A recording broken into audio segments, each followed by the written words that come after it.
the first half of these episodes are about getting perspective from the professional player by watching their video, getting some insight to their thinking processes, how they make decisions, why they make decisions. And we relate that again a lot to the technical and tactical aspects. The back half of this episode is focused on a one-on-one interview that asks a variety of questions related to their pro basketball journey. So I hope you guys enjoy. The best way to support our channel is just to like, subscribe, engage with our content. And if you have any specific questions or any guests that you'd like to see on the show, just feel free to comment and we can keep a running dialogue and just continue to build this thing and make it better and better as we go. I appreciate all your love, all your support.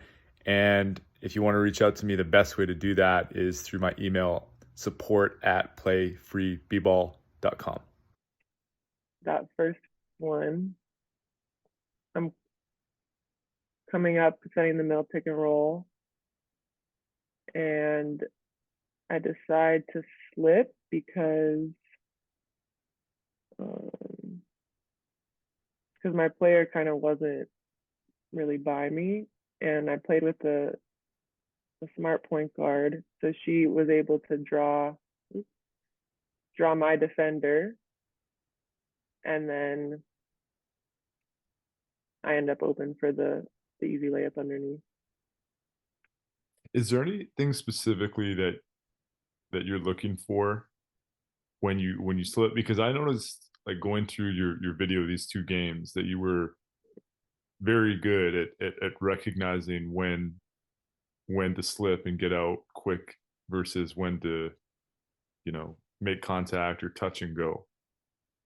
Yeah, kind of a feeling. It also depends if going into a game, I kind of have an idea, maybe based on scout or even based on the first quarter, say, like how they've been defending the pick and roll.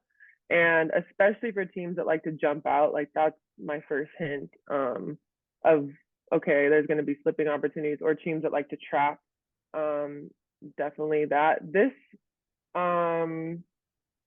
I think this was just a good connection between my teammate and myself. I think also her defender was kind of gonna get caught, and she's not really going off of this screen. Like, there's so much space between them, she's not really going off of this screen attacking.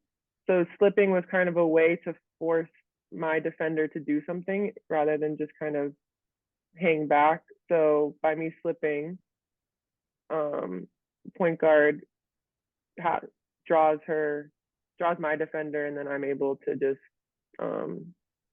get open easily. But yeah, it's more just kind of a feel based on the team and the play.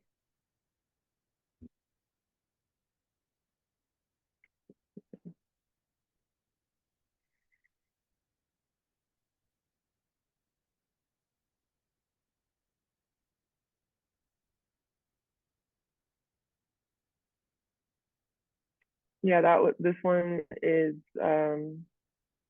just tradition. My team does a good job of spreading the floor here. Everybody's getting to their spot, and my teammate does a great job of making the extra pass to me in a nice, easy spot. I love kind of mid-range, little short corner jumpers. That's a really comfortable shot for me. So that was, I think, what's happening here. The one thing I want to just mention real quick, because I'm intrigued with your catch and shoot jumper. You seem like a player that doesn't really dip, or no matter what kind of space you have. Is that something that you feel is important? Considering, when people are closing out, I got to be able to have a quick trigger. Is it something that you were taught early to say, don't dip it, keep it tight and keep it high? Yeah. In high school, I think I was kind of coached to make a transition into having a high release for that reason. Just because it's a lot harder to defend, and especially as I get as I keep progressing level to level, like players only get taller. So any advantage that I can have to get a shot off over shorter players, even if it's contested, or just make it that much harder to contest the shot. That was something that I was kind of trained in, and it's been ingrained in me since high school. Mm-hmm. Cool.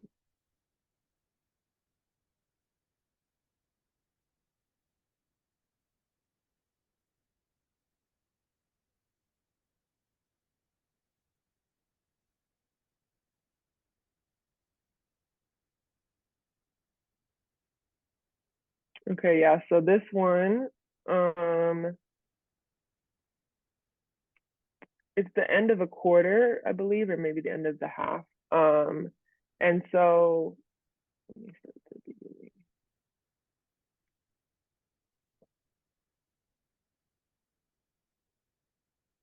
So we're running, I think, just our normal kind of transition. It was normal for me to reverse the ball through me, but the wing that I normally would reverse to felt like she was kind of guarded. Thought I might have an opportunity to drive, so I go, but it's not looking too great because my teammate kind of runs through toward the corner, and I also am cognizant of the clock. Oh yeah, first quarter. So I'm cognizant of the clock, not wanting to give the other team too much time with the ball. So I don't want to take a quick shot here unless it was like guaranteed. So I pull it out, get it back to my guard, and now 11 seconds is a better time to, go into something trying to score. So give her a pick. I love to pop. I like to shoot. So, and my player's kind of sagging off. So I pop here, get it. Might have had space, but I knew she was closing out hard. So go to drive and take a little bit of an off balance shot, but I know if it didn't go in, probably would have heard something about. But it is something that I'm comfortable with, and I know it's end of clock, so going to my strong side and get the finish on that one. Considering the time left on the clock, is there anything that you would do differently to try to make that shot maybe even, more on balance or less contested? Yeah, so I think like there I could have changed directions. I need to use my right more. It's one of the things that I'm working with. Like even like a spin move here could have worked, or I did have enough time. Like I probably could have even, I don't know if I have space, but I maybe could have taken an extra to dribble, and then especially like she's on my left hand completely, so I think like an up and under or a spin move to change direction probably could have gotten me an easier shot closer to the basket. What's been the biggest challenge for you when you think about trying to just maybe trust your right hand more and develop that as a pro player? Honestly, it's so much a mental thing. Like it's not like I'm pretty capable. It's obviously not I would say it's not like a strength of mine, but like in practice and stuff, like or in individual work, I can finish with my right, like I'm capable of it. But it's almost this interesting psychology in the sense that so many coaches have just like, you need to go right, you need to go right, you need to go right, that it's almost made it hard, like more of a mental block for me going right, because I'm like, oh, you don't think that I can, or Right. I almost do better when I don't think about it, and then it's just a reaction versus the instilling this like you need to develop this and kind of putting like the pressure on it. Because then I'm feeling, it makes me almost feel like, oh, maybe I'm not capable of doing it or something. So it's something I'm still working on very much. Yeah, it's kind of it's an interesting thing. I've been reading about just creative people in general, right? Like sometimes you got to completely give up or let go or surrender to these intentions that are Mm, put out in front of us, and allow ourselves to actually react and make that play. mm-hmm. But I think with that being said, it is a balancing act, you know, Yeah. and it's something worth thinking about for a lot of players. So I'd be interested to hear what kind of advice you'd have for somebody maybe that's working on the same thing that you're trying to develop now. Like whether they're a younger player, a high school player, college player, pro player, how do they play more into those reactions as you've mentioned? Yeah, I mean, the younger they are, the better. I think if you can get more comfortable with the younger, obviously that gives you an advantage. But if you're somewhere, already in the pros and stuff, obviously there's always things that you can add and work on for your game.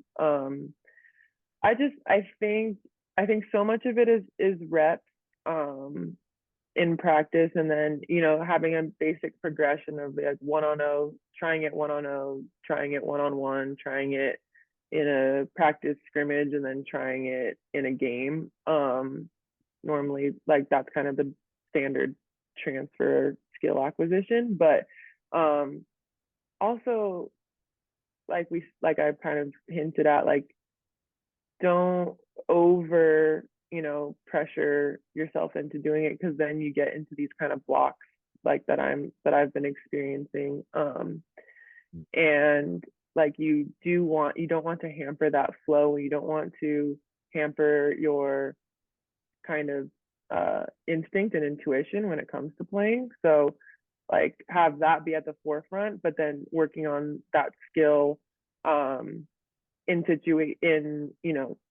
situations where you're purposefully working on this skill, so that way you can add it to that, so that it's part of your just the way you read the game, versus thinking to yourself, I have to make this move, I have to do this, is going to take you out of that flow. I'm working with a few players, and they want to take more catch and shoots in the game.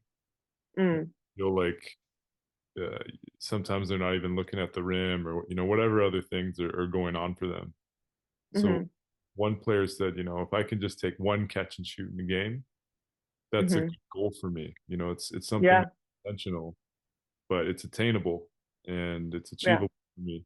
So are there any, like, would you think of it like that? And are there any specific goals that you could set for yourself that would help you maybe move the needle and get some momentum with this? Yeah, I've done that before, especially I think like practice is an easier time for me to do that, because I would be a little hesitant to put that kind of a goal for a game for me, just for me personally. But for like practice, I've said, okay, we got to go make a move to my right at least twice or something. And I found it pretty effective, because it makes me feel like I'm making progress towards something, and it's more tangible. So I definitely think that can work. And then the more that you just do it and get comfortable with it, like I said, and then it can get ingrained into more of that second nature type of thing. I think that's where you're getting into that sweet spot, and getting to the point where you don't have to set those kind of parameters on it. Last question for you. What do you think? Not last question in general. Sorry, last question for Yeah. the topic. But I don't know. Like the one thing that keeps coming up uh, that I see, and I totally get it. Like why there would be some mental blocks with, okay, like I just have to go for it. I just Yeah. have to do this and not hold back. But what do you think? Like, are there any specific things that you can attribute that to, where you're like, okay, this is really what's blocking me? Like, this is why it's not happening for me, or why I'm not able to be playoff reactions more. Um, so I think there's it's weird, because there's a fear of missing, which doesn't really make full sense, because I'm probably just as likely to miss a contested off balance left-handed layup from, I don't even know, this hash mark than I am to miss a wide open close right-handed layup that I made for myself by, making a reaction. So I don't know why the fear of missing is stronger on my right side than my left side, but it is. And it just doesn't feel as comfortable. I did, and I don't, this could be like a more of a personal thing. I tore my ACL driving to the right. And it was years and years and years ago, but I don't know if that's still somewhat underlying a little bit of my hesitancy to go there. Right. Yeah. So definitely not conscious, but I do, if I'm making that type of movement, it still flickers like through my mind, even like 11, 12 years later. So that could be part of it. Being with the fear, like sitting with that and experiencing that, and instead of pushing up against it and just maybe regressing back to what you've always done, seems to be part of your ability to break through. Like that to me is something, kind of what I was mentioning before. It's like, man, as much as I feel this anxiousness to do something, and I could easily do this, I just have to try it. And I think it's kind of what you talked about before. It's like you work up to that. It's like it's like exposure therapy. Like right now, I'm at a 3, and I'm starting to feel it. And this might be it for me. This is it. And then I start to work it up to where I'm in that sweet spot of, okay, this is the time where I gotta just, I gotta do it. I gotta do it in the game. I gotta take it. For sure. And like one thing I did start doing is, because this was from a year ago, and this season I've kind of made a deal with myself. I said, okay, you have to, or don't have to, but like look to spin right. I have a kind of a fadeaway that I do when I spin right, where I still shoot it with my left hand. But my okay, this is kind of my compromise with myself, is if we spin right, we can still shoot with our left hand, but we're spinning right. So at least I'm making that change of direction, making that move. And that's actually been really effective for me. Like I've gotten better shots off of that. And it's a shot I'm very capable of. So I think finding little roadblocks and kind of benchmarks with that, if you don't want to go all the way, finding, okay, well, where can I still get the result, but maybe in a way that's more comfortable for me right now. And then maybe, moving forward, spinning right, making the shot with my right hand on a more of a layup capacity is kind of probably the next step with that. But which I don't, like, I do, but just not commonly. I love that. Finding little baby steps. That's a money suggestion. That's really cool. Yeah.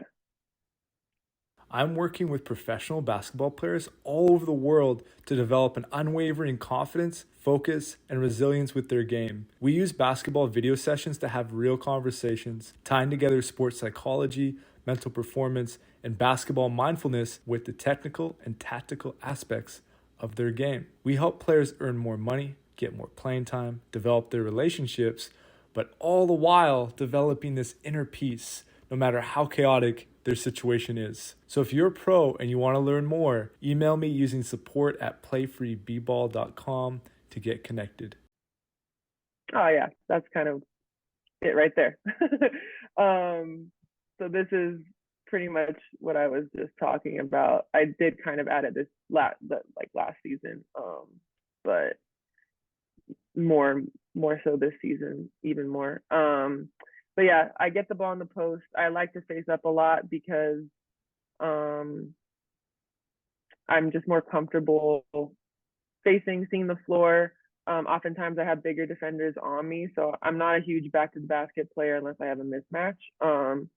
To be able to face up, I can use my shooting ability if I'm open, or it gives me the opportunity to try to drive past players. So little kind of a half jab, and then same thing like I was just mentioning. She cuts me off left, spin right.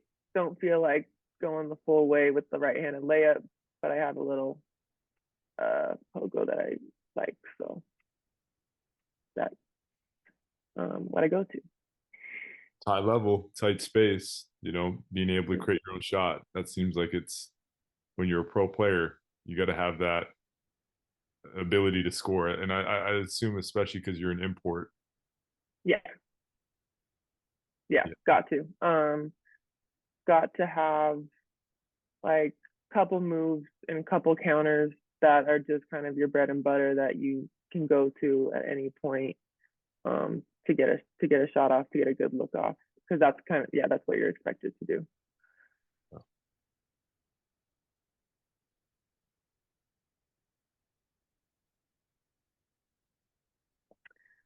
Yes, showing if I can handle the ball a little bit. So yeah, this one was just kind of right positioning on defense. I do kind of a flat show and able to read that she's looking to make that pocket pass to her roller. So I get my hand on it, and I'm kind of just surveying the floor because I'm not sure if I'm going to be able to go all the way at first, but then I see that there's an opening. It's really, these two defenders are kind of there, but they're not going to get there in time. So it's really just one-on-one. I got a size advantage on this girl, and I knew you can see she's already looking kind of at the ball. So I knew she was going to go for that steal underneath. So I was going to have to keep it high and go over the top in order to finish. But that's a play that I like that play a lot, because it's something, getting more comfortable handing the ball, even as a post player, is something that I've worked on like pretty much my whole career, but haven't always utilized based on the system that I'm in. But I just think it's a big advantage when you can start the break yourself and don't have to wait for an outlet in order to get going.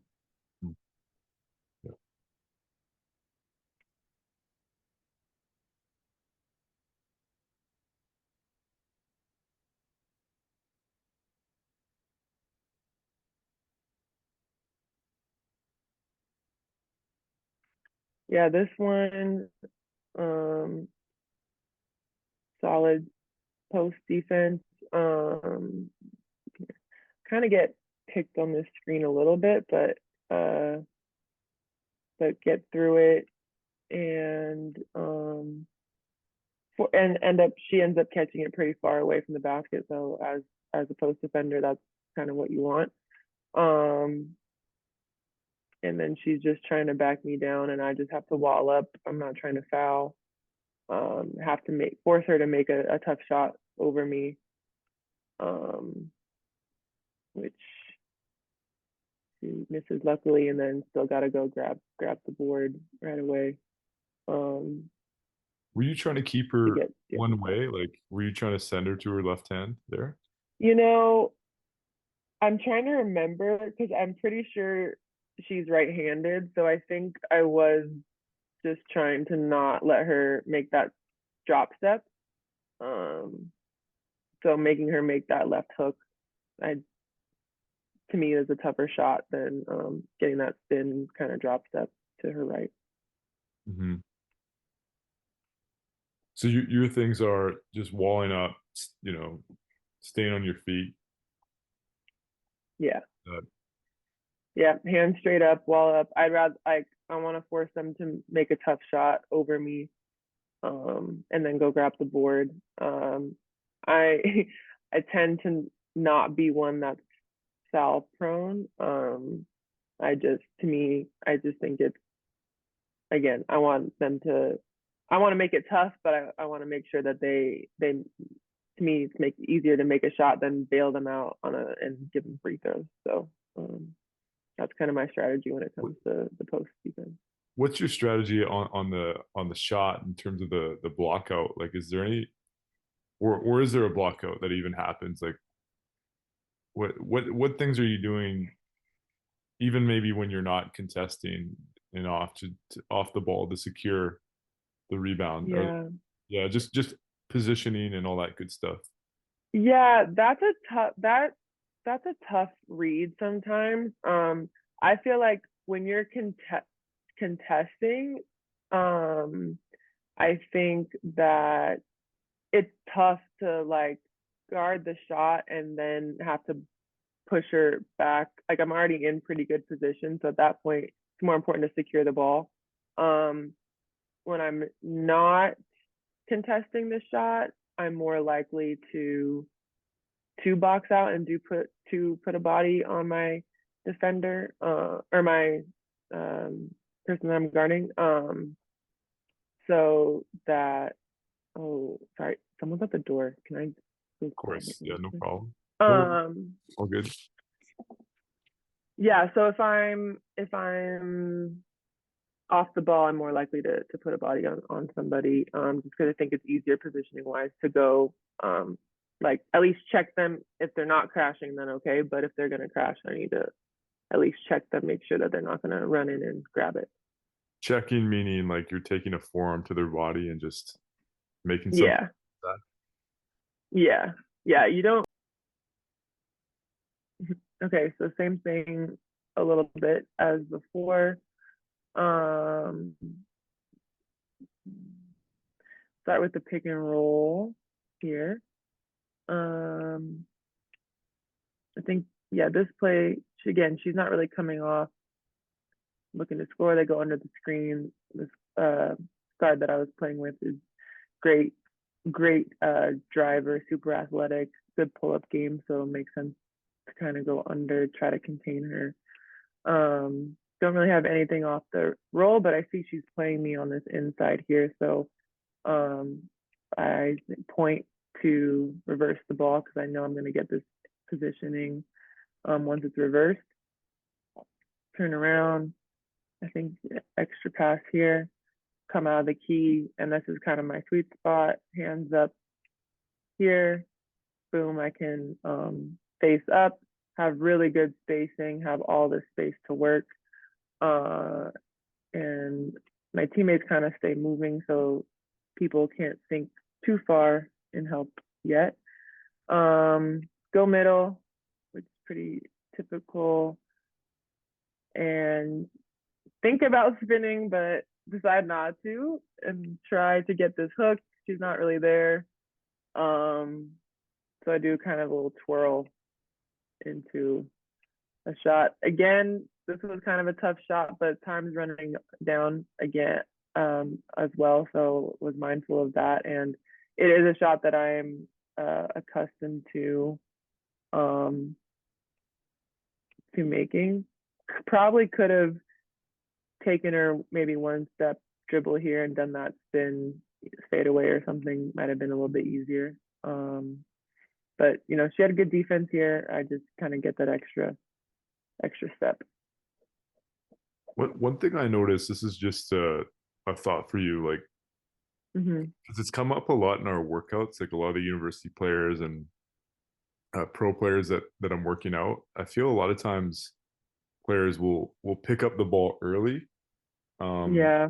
And then sometimes they're in a tough spot, and then they're, you know, forced to take a pretty tough shot. And if they're skillful enough, then they can pivot and they can create space.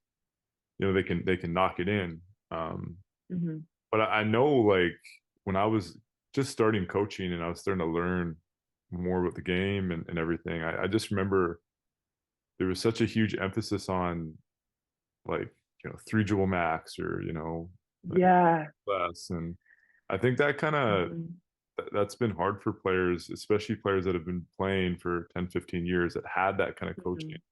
So I'm looking at some of these clips and I'm like, you know, I think Dev could, you know, take another dribble or two to get to her spot.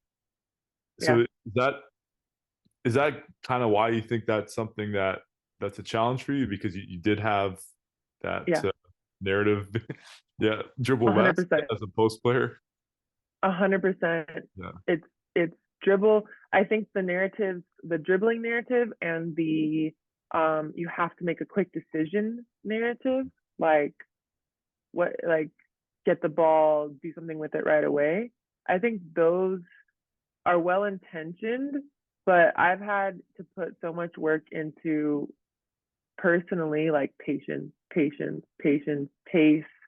Um, like it's okay to hold the ball and assess what's happening and make a move.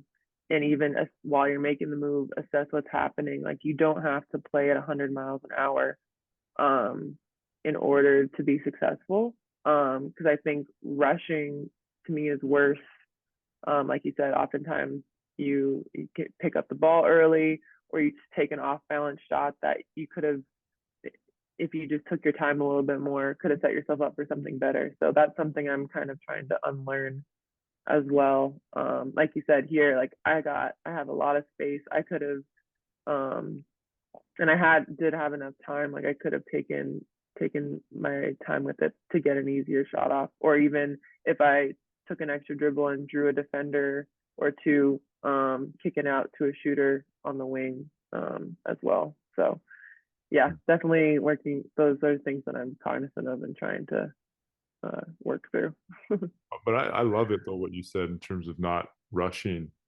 I remember Mm-hmm. there's a classic John Wooden quote. He says, "Be quick, but not in a hurry." That Yep. that quote that I'm sure everybody's heard a million times. It's like, Yep. No, that's it though. but it's creating, I think, players like yourself, like that are so skillful and can play with finesse. It's giving yourself that opportunity to create that small advantage. And I mean, Mm-hmm. if you've got a mismatch, like you said, and you're just back to the basket and you're in the charge circle and you're just turning and scoring it, of course it Yeah. makes perfect sense to just play Yeah. and just put it up. But there's Yeah. other times where, yeah, you got to be patient, read the space, Yeah. change pace, move them a bit. Yeah. Exactly. Especially like you meant, like with my kind of skill set, like I'm not a player that's going to blow by you and like out jump you or something like that. Like that's not my advantage. My advantage is more in my footwork and my skills fundamentally. So it's even more of an emphasis for a player like me. Like that's going to be my advantage, is to just kind of make a better read, make a better move, versus there's other players where it's their advantage to rip and go right away and go dunk on somebody. So it's knowing what your advantage, like where you to find your advantages as well. Mm-hmm. Yeah.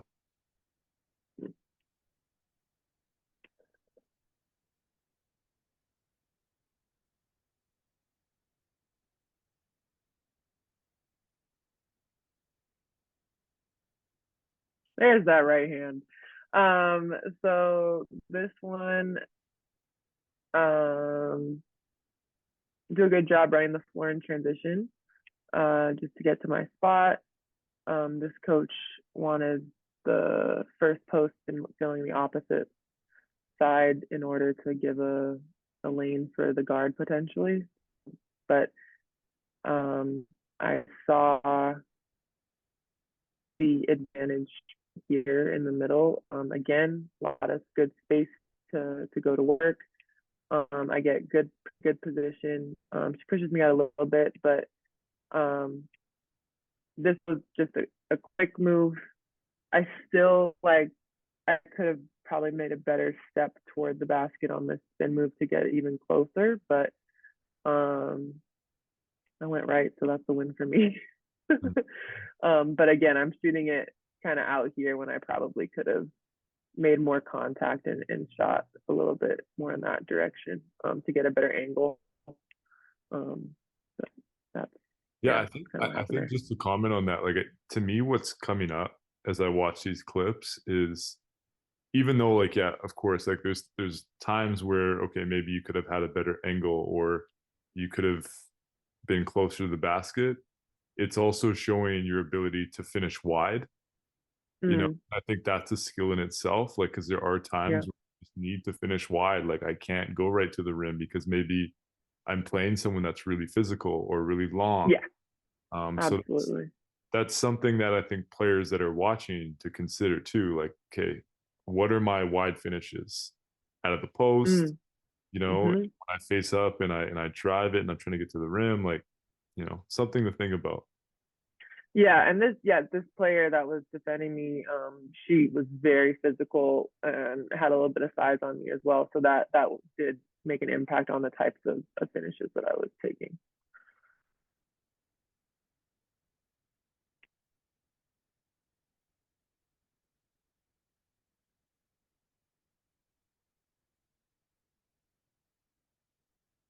I miss playing with her. This is again just a great read by our point guard here. Um, come down in transition, reverse. Probably could have set a better screen here, but kind of missed her on that. But I get it. Again, supposed to rescreen, but she takes the angle to drive, and I see the opening here, so I just kind of slot into it. She makes a great pass over her head, easy jumper for me. So that's a fun play. What like, and maybe this is a really simple like question and answer, but like, what prompts you to cut into that space? Um, just look again. So it almost looks like they're in a zone. I don't even know where if I have a defender right now. Um, but I'm seeing how far back she is. She's thinking way back, and as my point guard draws her in, this defender goes with this player under the basket to rotate, and so this space I can see is going to be wide open because her eyes are right here. She's looking here. So I just kind of slide into that open space because these guards both stayed out here. So getting into the ball handler's line of sight is one of the things that you're thinking about. Right. Yeah, for sure. I'm she just has really good court awareness because I mean she's looking this way and she still passes it. And that's also this was kind of toward the end of the season, so this was 6 months of playing together as well. So kind of knowing, being familiar with your teammates' movements and tendencies, and then trusting them to make the right reads at the right time. But yeah, normally, yeah, getting in line of vision, finding the open space, those are kind of my two things I'm looking at in reacting off of somebody's drive.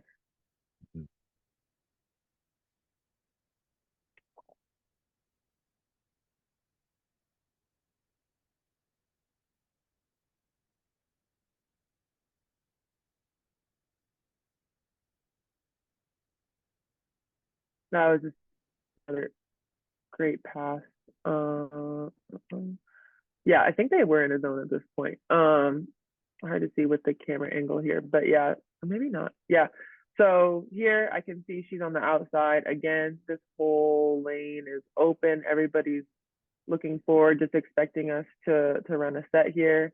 But I make the eye contact with my point guard. She sees me and she puts it away from the defender in a place where no one can get it. Um, and a good finish with the contact.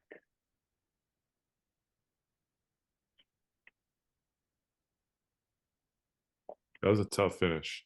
Did I'm assuming by like looking at it, like you put some spin on that ball, so the I ball was on the angle off the window. trying to That see. was Yeah, yeah, I think I definitely had to with that. so high up. Um, It's crazy. yeah. I do a lot of like I know I do obviously like a normal mic and drill, but then I do like a drill where the ball has to be outside of the square. So I have to focus on putting that spin on it off the backboard in order to get it. So that helps for finishes like that. Which is interesting to me, like if I'm playing devil's advocate, because there's been so much pushback on the mic and drill. Like if you look on Instagram, everybody's trying to make practice more game like and all that kind of, and there's so much more productive things. But you're saying that you feel like the mic in this instance has been helpful to develop that skill. I mean, I'm not saying that it's something that I do 80 times a day, but I just think as a nice little warm up, like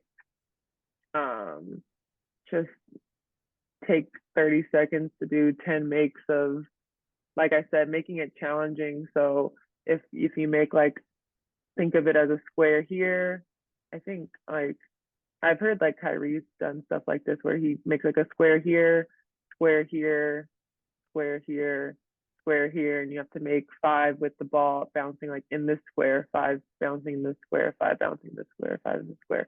It just helps you with your touch at the beginning. Like, not everything can be in my opinion, like in a one-on-one situation. Like, I just think as a nice little warm-up, it can be effective. And that's the thing that I love, is that I think so many people think that you need to completely eliminate block practice.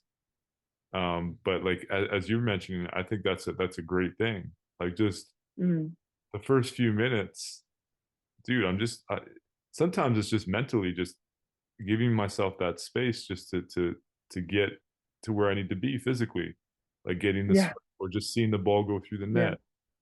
You know, like it doesn't need to be a big thing that, like you said, everything needs to be game like and there needs to be a defender guarding me. There's multiple things that I can get out of a drill. For sure. Like, and I think the same goes a lot of there's a lot of pushback against just like spot shooting, like just basic kind of casual catch and shoot with a partner or something. I love that. Like, I find it so effective.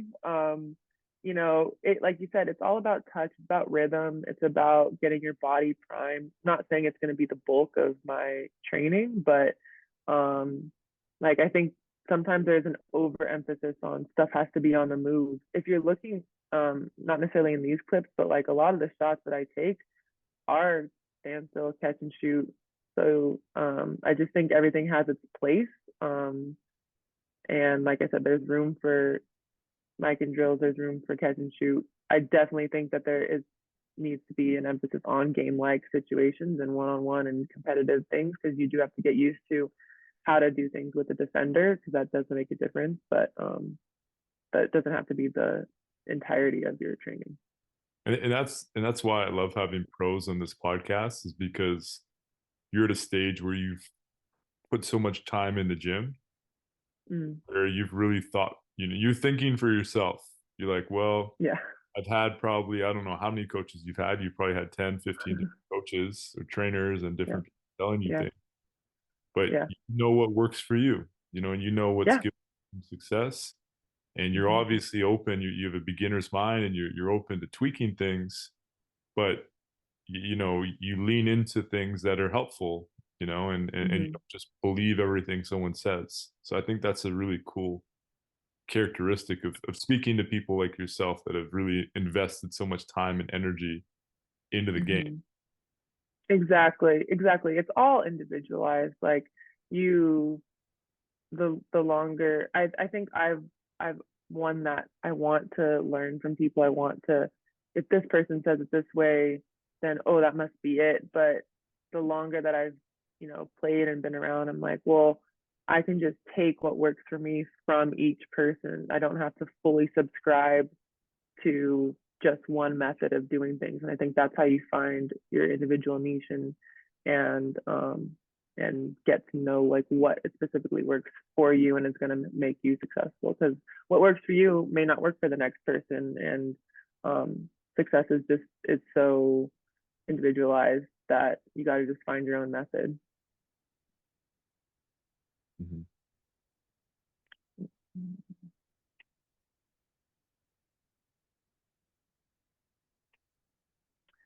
Okay. this last one. Yeah, this last one, this is a tough loss, but here, kind of hard to gauge. I think I was just going for a quick shot here, and so I had the ball in transition, easy finish, to try to see if we could get maybe a foul and get the ball back one more time.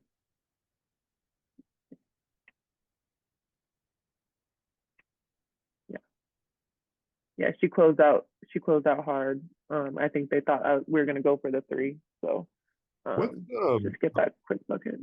the one thing I was going to ask you about that clip, if you play it just before you caught it, like, because how many years have you been a pro? I think like the last time we talked, it was, I think we said it was 6 or 7, right? Yeah, 6. Yeah. So I'm trying to think like back to when FIBA was really pushing, um, like some of the footwork rules with ball down and so this is a clip, and maybe I got to see it on slow mo, but it's an open step, Yeah. so you're opening. I do. I think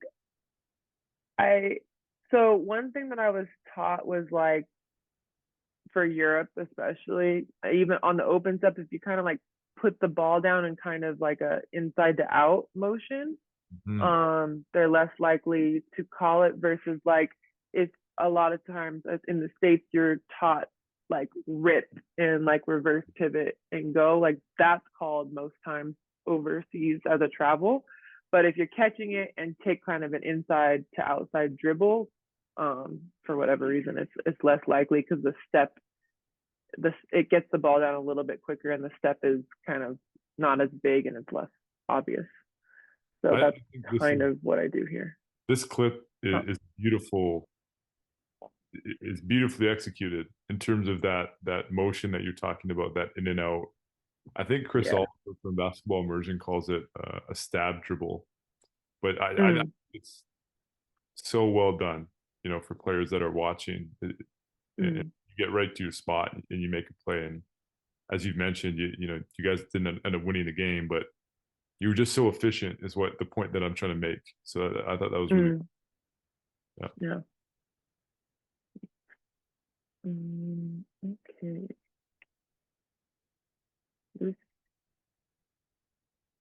Okay, yeah, this was Sweden. This was earlier this year.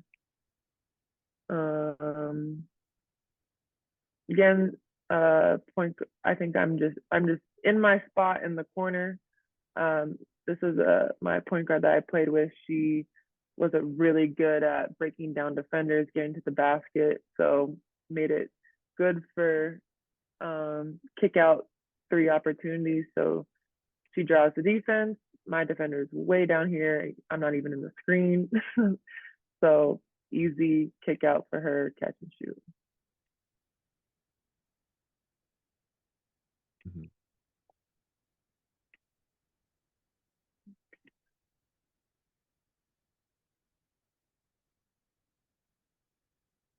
Yeah, so this one's kind of similar to what we mentioned at the beginning.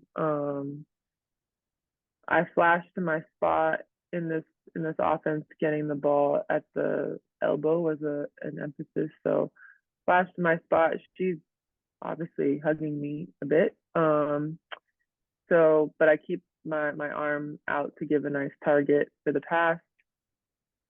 And I keep contact here to keep her as far away from the ball as possible. And that allows me to, on the catch, get that space to reverse pivot and see how much space I've been able to create. That's enough. Her hand's there, but it's not going to affect me because my shot goes right over it. And just quick release, able to knock it down.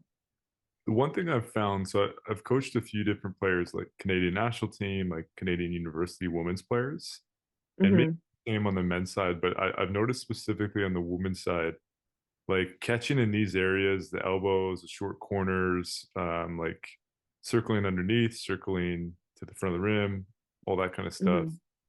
This is where like we've talked about keeping the ball high is so important. It's almost like from what I've seen, some of these players have two different shots. Like you have this shot where you keep the ball high, and then like maybe when you're, outside the three and you need a little bit more gas, you're Mm-hmm. in that full dip, using your arms to really help you get it there.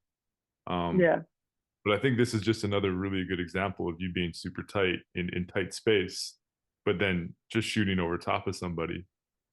Mm-hmm. Yeah, absolutely. Yeah, those kind of spaces are critical to keep it high. Just gets you more opportunities.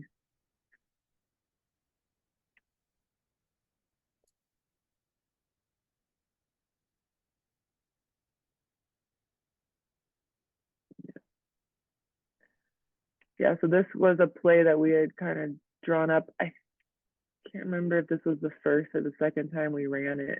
I think the first time we ran it. So I'm supposed to come, yeah, pass back. I set this screen for our guard. I believe, or maybe we ran it after, I can't remember, but we're looking for this initially, this kind of cut. Not really in the right angle to make that pass right now. So I come just set an on ball. Oh, kind of. I could have maybe created better contact, but okay. Regardless, my player is still sinking way deep. Again, point guard does a good job of driving or drawing both defenders, and I get a nice step back into my open three here, pick and pop.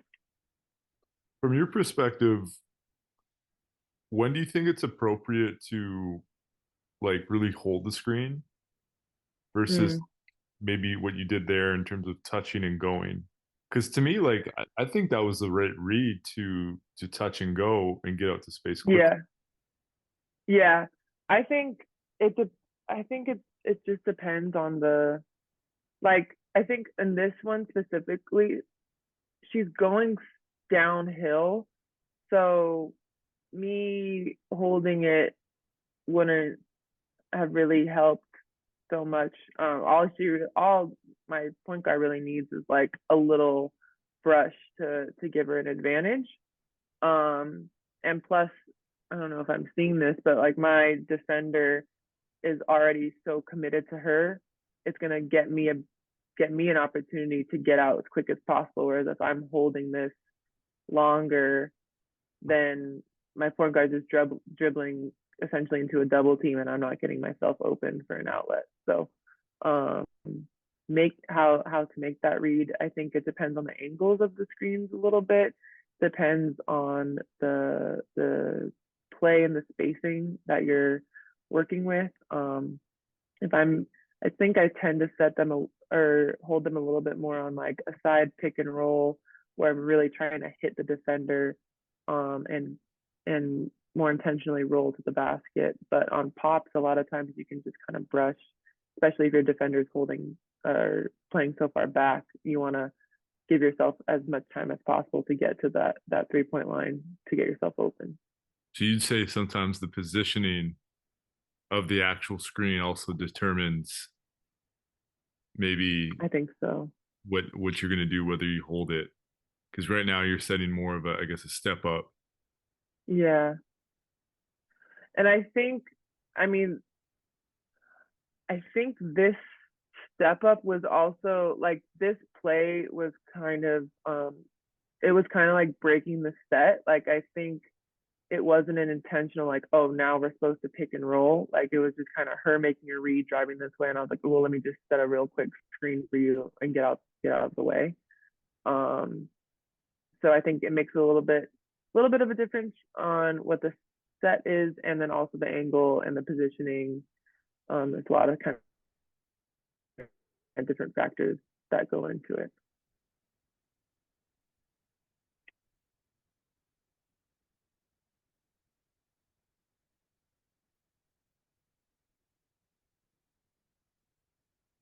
Yeah, so this one again, I'm in that trail post position. I really like playing in the trail because it kind of gives me some space. Catch it. Normally would reverse the ball here, but she's sagging way back. and I felt like I had a advantage speed wise. So, or at least wanted to see what she was gonna do. So I kind of take a dribble to engage her, um, and then still feel like there's all this space here. They're kind of sagged in, but I this team we had really good shooters on it, so I knew that they weren't going to really be able to commit, or if they did, it's an easy kick out, and they're more likely going to make that three. So crossover, see kind of 2, 3 defenders here, and I also a spin move right to left is very much like a go-to move for me. So um, make that extra dribble, 2 big steps to get myself into a good angle for the shot and knock it down.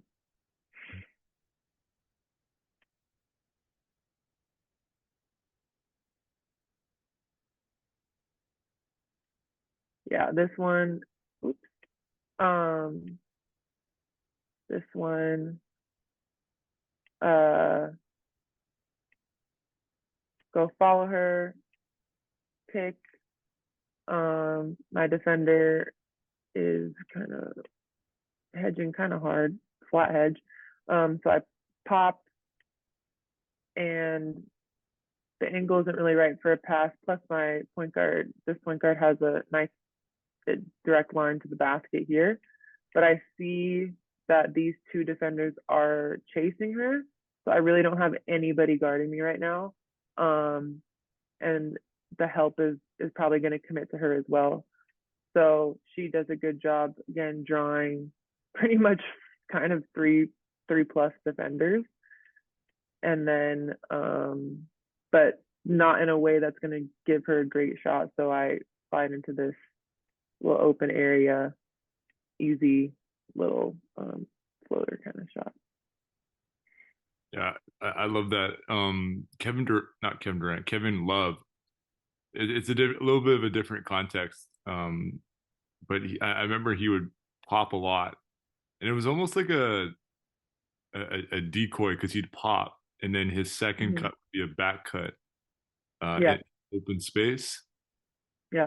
And obviously, like this might be a different situation, right? Like you're just reading the space, you're seeing that the on ball, the ball handler is like turn the corner, and like they're starting to make a play at the rim or in the paint, so you decide to cut. But is there any?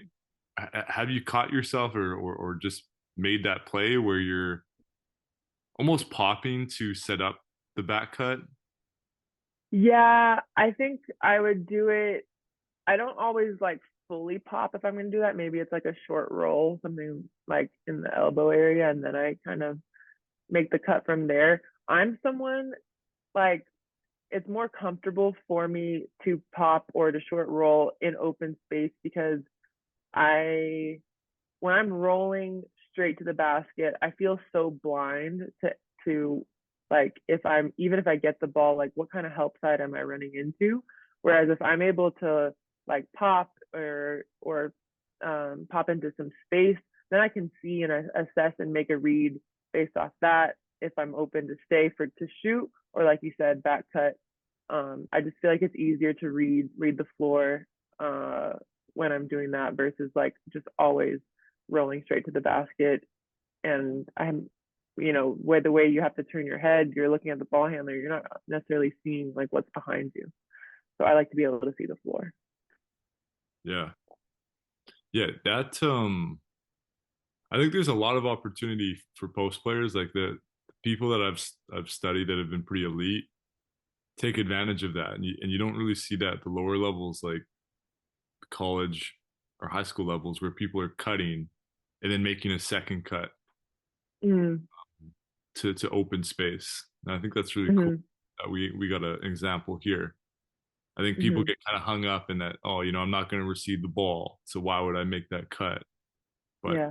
you just make it enough times, and then you start punishing people, and like you said, like your teammates start to tune into that, and Mm-hmm. and they recognize that you're going to be in certain spots. So I think that's pretty cool. Yeah, for sure. And I think also sometimes it gives the guard a nice chance like gives them a little bit more space to go and see what they can create. And then, okay, if they draw defenders, then it gives me a better opening. Whereas if we're both kind of trying to drive at the same time or roll at the same time, sometimes it works really well, but then sometimes it gets a little too crowded. So I think just kind of switching it up, and I'm all about creating space and playing in space. So I think that's big.